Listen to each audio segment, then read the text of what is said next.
Friends, आज हम बनाएंगे बिना चीनी और बिना गुड़ के एकदम चटपटी आंवला कैंडी और टेस्टी और हेल्दी आंवला का शरबत। ये आंवला कैंडी और आंवला का शरबत टेस्टी तो बहुत ही बनता है, साथ में उतना ही हेल्दी है और आप इसे पूरे साल तक स्टोर करके रख भी सकते हो। गर्मियों की सीज़न में आप आंवला का शरबत बर्फ़ डाल के कभी भी पी सकते हो और आंवला कैंडी को भी आप पूरे साल तक खा सकते हो। तो फ्रेंड्स, हम फटाफट से आंवला कैंडी बनाना शुरू करते हैं। आंवला कैंडी बनाने के लिए मैंने यहाँ पे 700 ग्राम जितने आंवले लिए हैं। यहाँ पे अगर आपको एक दो आंवले ख़राब दिख जाए तो आप इसे निकाल लीजिए और सारे आंवले को हम अच्छे से पानी से धो लेंगे। अब एक पतीले में मैंने पानी उबलने के लिए रखा है। ऊपर छलनी के अंदर हम आंवले को हल्का सा कुक होने के लिए रख देंगे। यहाँ पे आप हल्का सा ही हमें आंवले को कुक करना है, तो आप यहाँ पे स्टीमर का यूज़ भी कर सकते हो। इसे हम ढककर 2 मिनट के लिए मीडियम फ्लेम पर हल्का सा उबाल लेंगे। हमें यहाँ पे आंवले को ओवर कुक नहीं करना है। हल्के से हमारे आंवले कुक हो गए हैं, तो इसको हम पूरी तरह से जब तक ये ठंडे हो जाए तब तक हम छोड़ देंगे। पूरी तरह से ठंडे हो जाने के बाद इस तरह से आंवले के सारी कलियों को हम नाइफ़ की मदद से सेपरेट कर लेंगे। यहाँ पे हमने आंवले को हल्का सा कुक कर लिया था, इसलिए ये आंवले है वो एकदम आसानी से नाइफ़ की मदद से इस तरह से सेपरेट हो जाएंगे। सारे आंवले को हमें इस तरह से सेपरेट कर लेना है। इसकी कलियों को हल्का सा इस तरह प्रेस करके सेपरेट कर लेंगे। अब यहाँ पे चीनी और गुड़ का यूज़ हम नहीं करने वाले। मैं यहाँ पे डालने वाली हूँ मिश्री। इस तरह से मैंने यहाँ पे मिश्री का पाउडर बना लिया है। जितने आंवले हमने लिए हैं उसकी आधी मात्रा में हमें मिश्री का पाउडर बना लेना है।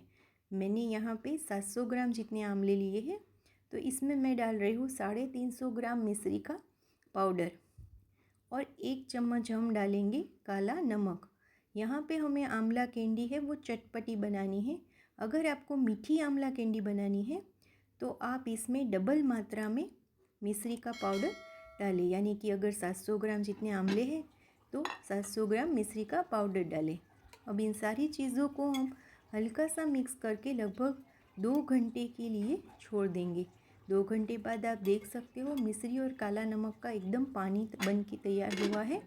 तो इसके अंदर अच्छे से आंवले को डुबो के रख देंगे ताकि मिश्री की जो मिठास है और काला नमक का जो चटपटापन है वो आंवले के अंदर आ जाए। लगभग 1 दिन बाद ही ये अच्छे से आंवला कैंडी हमारी बन के तैयार हो गई है। तो इसको हम छलनी की मदद से छान लेंगे। इस छलनी को हमें 1 घंटे के लिए इस तरह से छोड़ देना है ताकि इसके अंदर जो मिश्री की चाशनी बन के तैयार हुई है वो अच्छे से निकल जाए। अब ये मिश्री की चाशनी है उसकी लाइफ लाइन बहुत ही कम है, इसे आप स्टोर करके नहीं रख सकते। तो इसको हम एक पैन में ट्रांसफ़र कर लेंगे। इसमें डालेंगे 1/4 कप जितना और मिश्री का पाउडर, 1/4 चम्मच जितना काला मिर्च पाउडर, आधा चम्मच सौंफ, 1/4 चम्मच जितना काला नमक और आधा चम्मच जितना जीरा।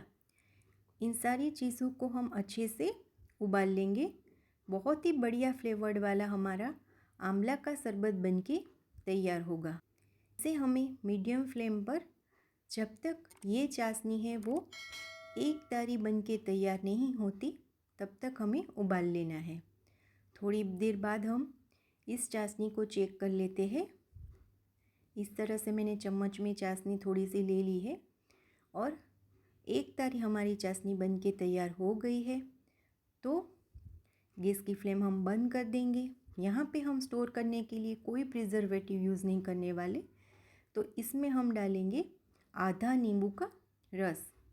इस नींबू के रस से आपकी चाशनी है वो लंबे समय तक ख़राब भी नहीं होगी और क्रिस्टलाइज भी नहीं होगी। इसकी कंसिस्टेंसी सेम रहेगी। इस चाशनी को हम रूम टेम्परेचर पर आने तक छलनी की मदद से ढककर छोड़ देंगे। अब हमने जो आमले हैं वो छलनी में रखे थे, उसके अंदर एक्स्ट्रा जो चाशनी थी वो अच्छे से निकल गई है।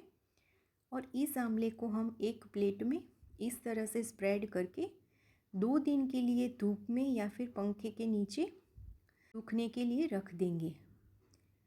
अब हमने जो चाशनी बना के रखी थी वो रूम टेम्परेचर पर आ गई है, तो इसको हम छलनी की मदद से अच्छे से छान लेंगे, ताकि हमने इसमें जो जीरा है, सौंफ है, बाकी सारी चीज़ें डाली है वो निकल के सेपरेट हो जाए और हमारा जो आंवला का शरबत बन के तैयार हो, वो बाज़ार में जैसा मिलता हो शरबत वैसा ही एकदम साफ़ और ट्रांसपेरेंट बन के तैयार होगा। अब इस आंवले के शरबत को हम एक साफ़ बोतल के अंदर भर के स्टोर करके रख सकते हैं। तो हमारा इस तरह से आंवला का शरबत बन के तैयार है। अब 2 दिन के बाद आप देख सकते हो कि हमारी जो आंवला कैंडी है वो भी सूख गई है, ड्राई हो गई है हल्की सी। तो इसके ऊपर हम मिश्री का पाउडर थोड़ा सा छिड़केंगे और इन सारी चीज़ों को हम अच्छे से मिक्स कर लेंगे। तो बाज़ार में जैसी आंवला कैंडी मिलती है वैसी ही आंवला कैंडी आपकी बनके तैयार होगी। मैंने यहाँ पे कम मात्रा में आंवला कैंडी बनाई है, तो इसको मैंने सिर्फ 2 दिन के लिए ही पंखे के नीचे और हल्की धूप में रखा था। आप अगर लंबे समय तक इसे टिकाना चाहते हो तो 4 से 5 दिन के लिए हल्की धूप में और पंखे के नीचे रखिए, फिर इसको आप एयर टाइट कंटेनर में भर के स्टोर कर सकते हो। तो इस तरह से हमारी चटपटी आंवला कैंडी बन के तैयार होगी। अब हमने जो आंवला का शरबत बनाया था इसको आप गर्मियों की सीज़न में बर्फ़ और पानी के साथ इस तरह से बना के पी सकते हो। तो फ्रेंड्स, इस तरह से आप भी घर पर आंवला कैंडी और आंवला का शरबत घर पर ज़रूर ट्राई कीजिएगा। ये टेस्टी तो बहुत ही बनता है, उतना ही हेल्दी है। और अगर आपको मेरा ये वीडियो और रेसिपी अच्छी लगे तो इसे लाइक शेयर कीजिएगा, चैनल को सब्सक्राइब कीजिएगा। और मैं कहूँगी कि इस आंवला कैंडी और आंवला शरबत को घर पर ज़रूर से ट्राई कीजिएगा। Thank you.